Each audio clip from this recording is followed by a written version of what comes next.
Hello, hey, hi, myself Meenu Yadav, and today we are gonna to do medical oncology topic in a very brief.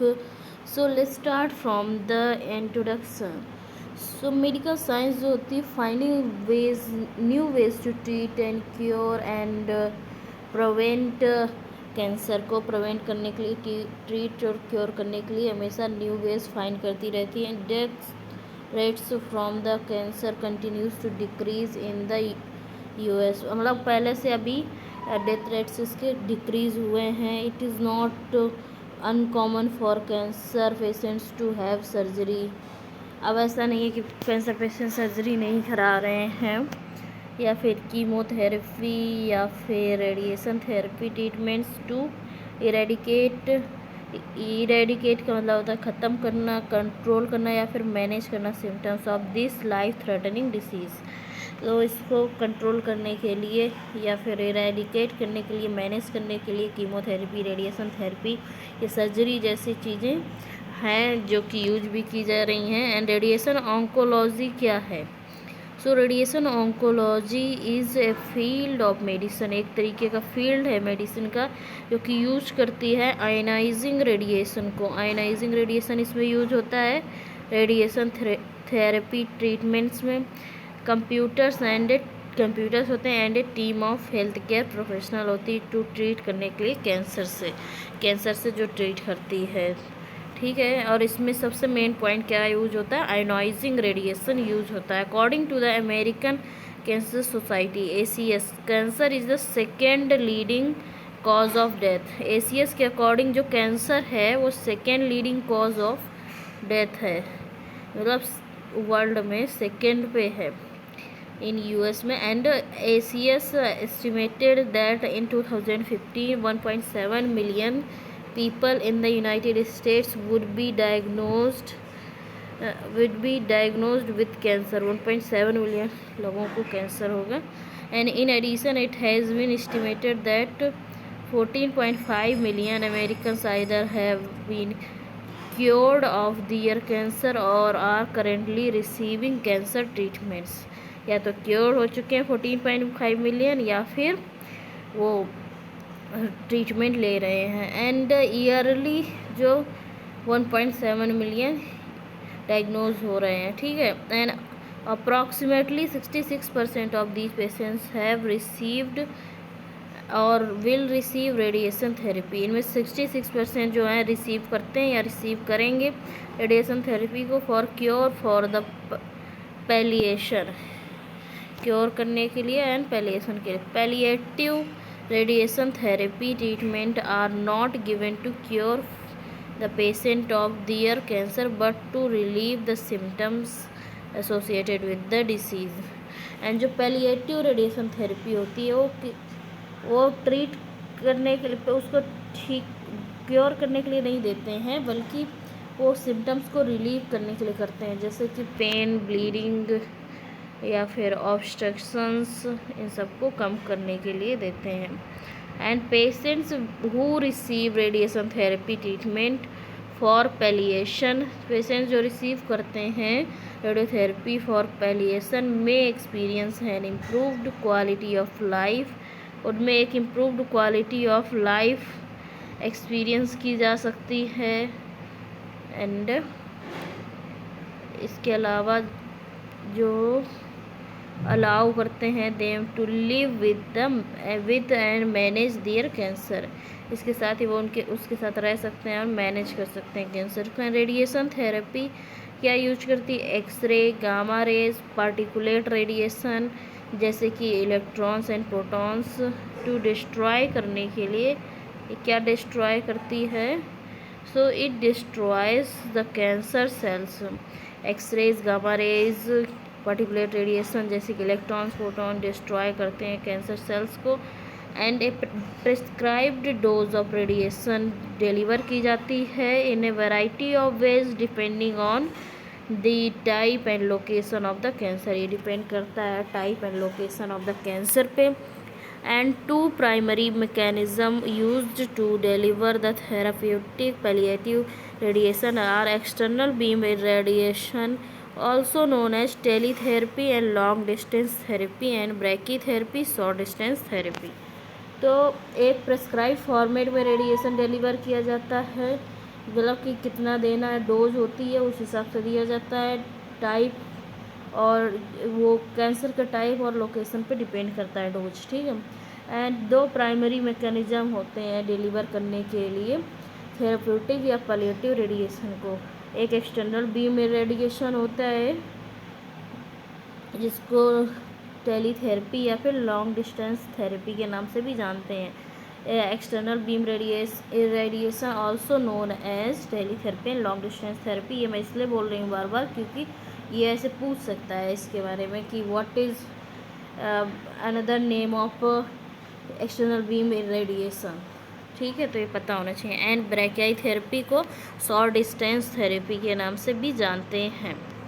And external beam irradiation, so the use of mega voltage irradiation, इसमें mega voltage irradiation होता है for cancer के लिए।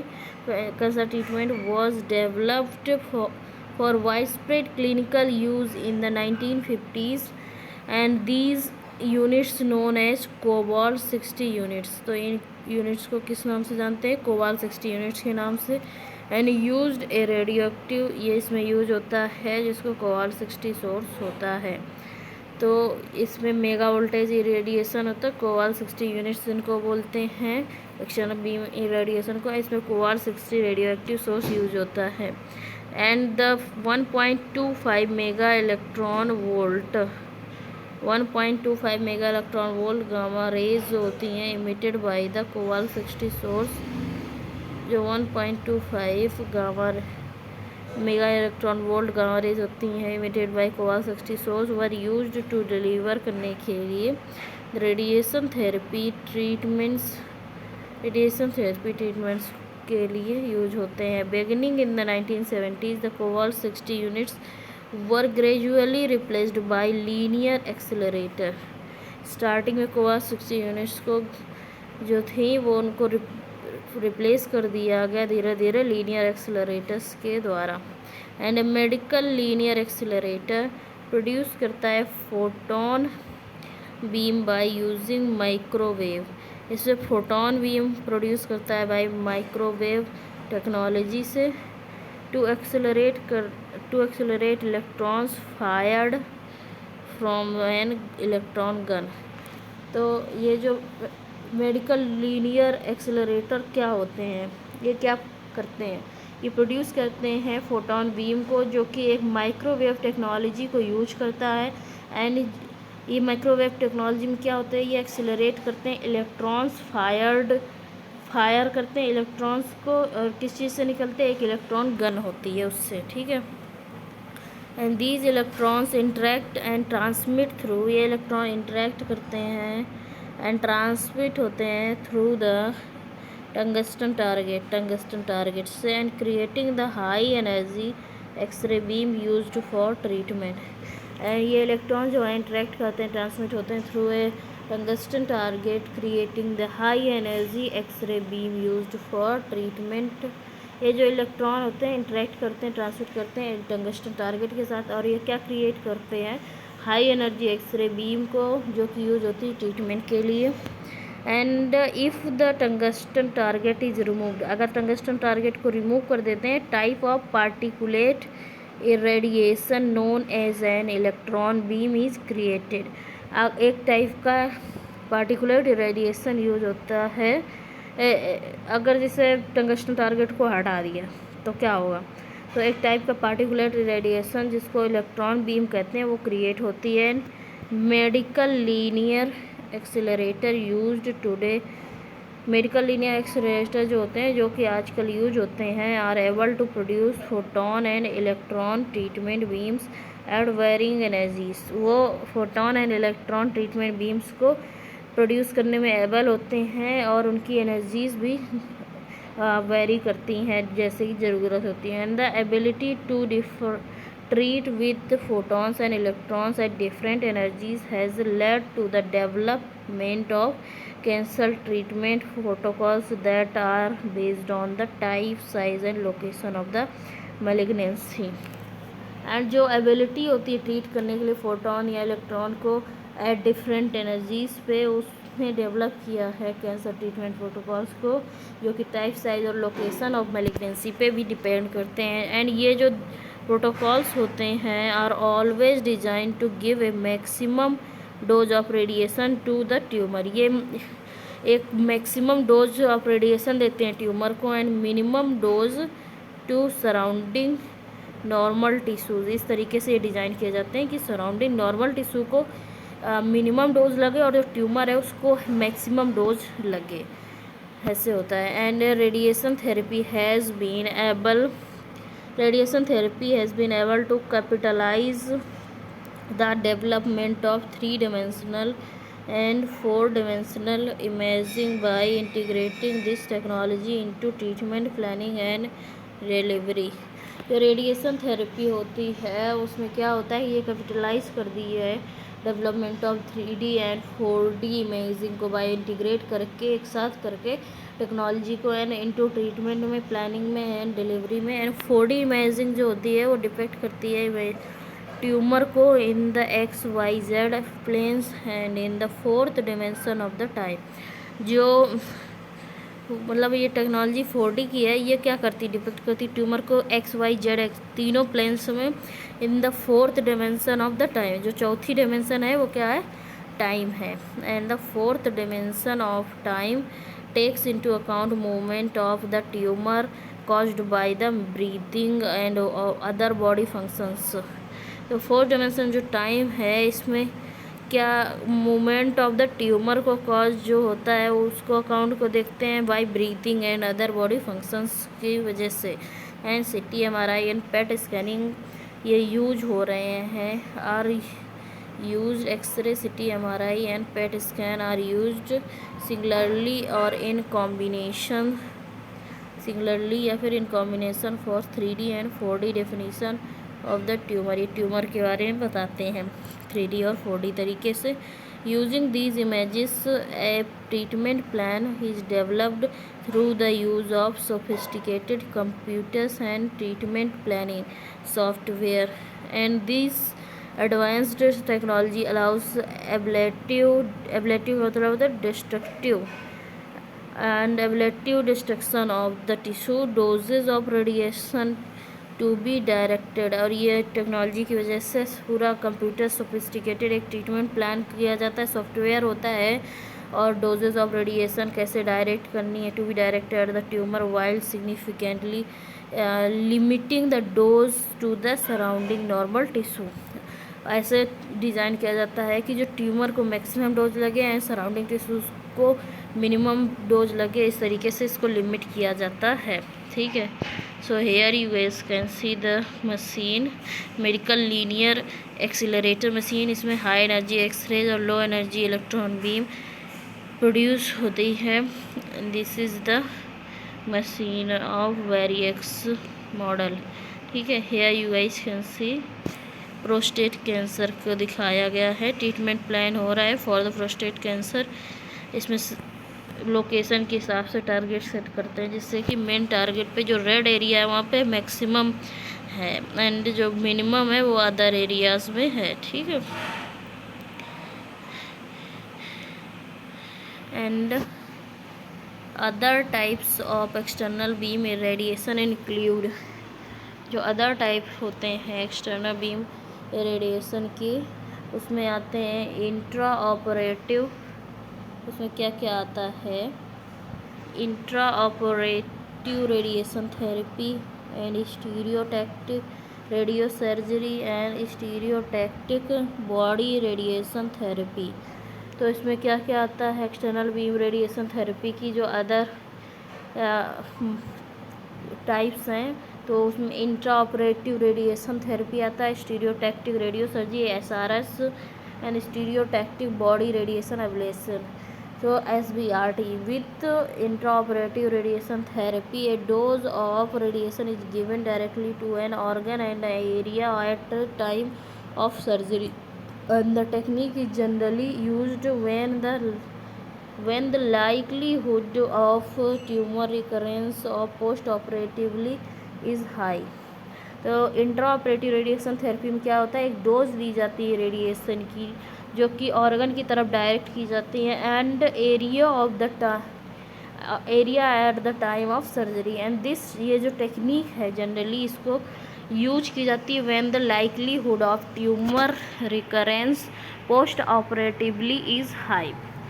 And ये जो technique है generally use होती है जबकि लाइकलीहुड मतलब होने का चांस जो होता है ट्यूमर का पोस्ट ऑपरेटिवली हाई होता है। पोस्ट ऑपरेट हो चुका है फिर भी ट्यूमर होने का चांस है तो उसमें intra operative radiation therapy use करते हैं और ये टारगेट एरिया में डिलीवर करती है। And with SRS and SBRT, इस SRS एंड SBRT क्या है, SRS stereotactic radio surgery and SBRT क्या है, स्टीरियोटैक्टिक बॉडी रेडिएशन थेरेपी है। ठीक है, SRS and SBRT multiple beams of radiation are used to target a beam.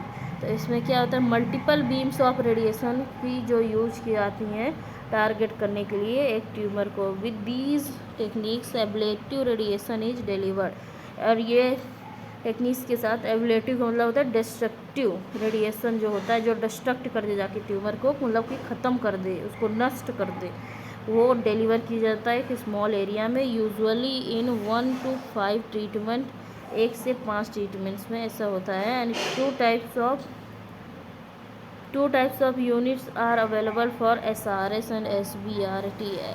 SRS and SBRT के लिए 2 टाइप्स की यूनिट्स अवेलेबल है। एक कोबाल्ट 60 सोर्स्ड यूनिट्स, एक यूनिट होती है जिसको कोबाल्ट 60 सोर्स्ड यूनिट कहते हैं एंड इसको ऑल्सो किस नाम से जानते हैं, कोबाल्ट 60 सोर्स्ड यूनिट्स को। And the sourced units are also known as gamma knife surgery, इसको गामा नाइफ सर्जरी के नाम से भी जानते हैं। एंड ए स्पेशलाइज्ड और modified linear accelerator based units, एक स्पेशलाइज या लीनियर एक्सीलरेटर बेस्ड यूनिट होती है। Gamma knife surgery is a bloodless procedure होता है for neurologic disease. Gamma knife surgery bloodless procedure होता है न्यूरोलॉजिक डिसीज़ के लिए।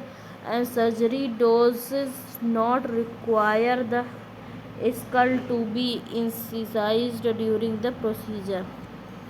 ब्लडलेस न्यूरोलॉजिक डिसीज़ के लिए होता है, इसमें कोई भी स्कल में इंसीजन की ज़रूरत नहीं होती है during the procedure. And a gamma radiation source is directed to the tumour और lesion with pinpoint accuracy, इसमें पिन पॉइंट एक्यूरेसी के साथ इसको डायरेक्ट किया जाता है टुवर्ड्स द ट्यूमर और lesion. And the treatment is conducted in one procedure and often on an outpatient basis. ये जो ट्रीटमेंट होता है ये वन प्रोसीजर के तौर पे कंडक्ट किया जाता है या फिर on A out patient basis पे करते हैं, मतलब कि आया बहुत ज़्यादा टाइम नहीं लगता, हो जाता है, इसमें ऑलमोस्ट सेफ टाइप प्रोसीजर कह सकते हैं।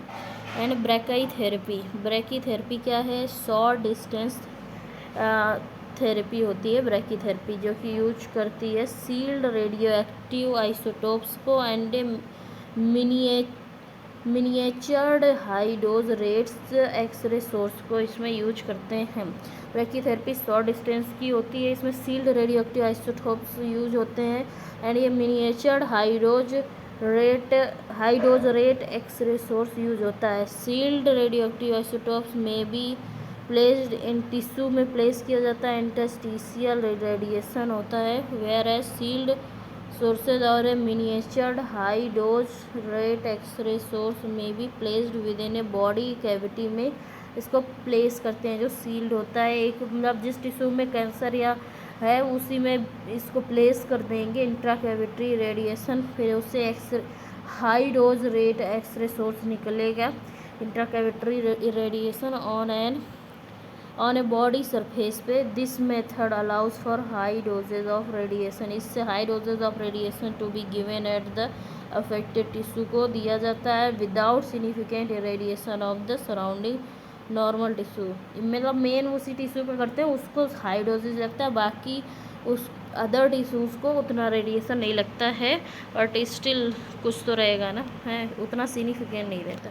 And now proton therapy, so proton therapy for cancer treatment uses proton को यूज़ करता है जो कि पॉजिटिवली चार्ज न्यूक्लियर पार्टिकल होता है to deliver a high dose of radiation to the tumour. इसमें जो प्रोटॉन यूज़ होता है ये पॉजिटिवली चार्ज पार्टिकल होता है एंड ये क्या डिलीवर करता है, high dose of radiation to the tumour को and with almost no radiation dose to the surrounding normal tissue. इसमें कोई भी रेडिएशन डोज नहीं होती है, मतलब नो रेडिएशन होता है टू द सराउंडिंग टिश्यूज़ को नहीं होता है, मेन टिश्यू को तो होता है। And this exciting advancement in the treatment of cancer and some other, ये इसलिए बेहतर माना गया क्योंकि सराउंडिंग टिश्यूज़ को ऑलमोस्ट नो रेडिएशन लग रहा है, तो इसलिए तो बेहतर है ही है ट्रीटमेंट, ये बेहतर है। And other diseases means being able to eradicate a cancerous tumour with surgical precision.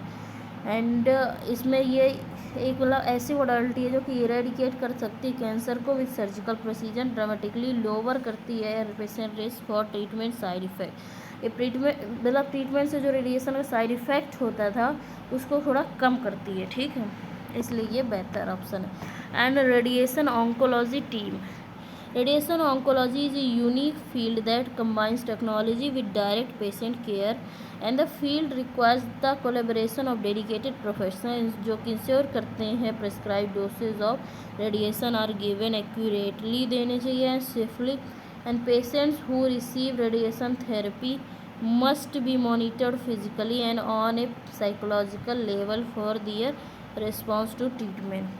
जो पेशेंट्स होते हैं जो कि रिसीव करते हैं रेडिएशन थेरेपी को, उसे must be monitor physically and psychologically level पर उनको मॉनिटर किया जाना चाहिए and their response to the treatment. And members of this team include the following, इसमें क्या क्या होता है मेंबर्स में, द रेडिएशन ऑन्कोलॉजिस्ट होता है जो कि एक फिजिशियन होता है, रिस्पॉन्सिबल होता है डिटरमाइन करने के लिए treatment volume and dose of radiation that should be given to a patient. And in addition radiation oncologist ये मेडिकली मैनेज करता है patient's response to the treatment को। एंड मेडिकल फिजिस्ट होता है and dosimetrist are charged with planning and treatment as prescribed by the radiation oncologist, and the medical physicist also maintains and directs the quality control and quality assurance activities associated with the use of ionizing radiation।